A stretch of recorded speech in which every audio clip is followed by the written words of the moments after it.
Il y a une catégorie qui est moins touchée que les autres, qui est celle des enfants qui vivent en résidence alternée. Alors, résidence alternée, de mémoire, ça quoi, une vingtaine d'années, peut-être 18? Oui, à peu près. Dans ces eaux-là. Alors, quand je dis ça, c'est-à-dire que c'est censé être une solution privilégiée, mais pas du tout obligatoire. Et en fait, ça stagne. Ça stagne, tout à fait. C'est-à-dire que moi, quand j'ai commencé ma carrière, donc c'était il y a à peu près 20 ans, on parlait que de ça, on trouvait que c'était formidable et que c'était le modèle de la famille séparée d'avenir.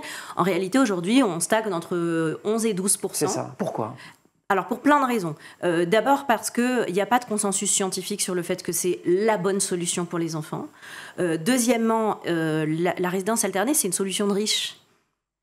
Parce qu'il faut 2 grands appartements, des conditions de vie équivalentes, des parents qui arrivent à communiquer au quotidien et à collaborer au quotidien pour leurs enfants.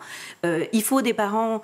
Et c'est corrélé avec 2 parents qui ont une carrière professionnelle. Ça correspond à des niveaux de vie CSP plutôt plus.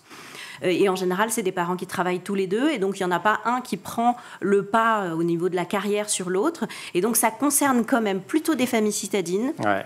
Plutôt des familles de CSP+. C'est une solution de riche, je dis avec des mots ouais, c'est un peu une solution de riche. Mais quand c'est possible, ça peut être formidable. C'est vrai que ça peut être formidable. C'est vraiment du cas par cas.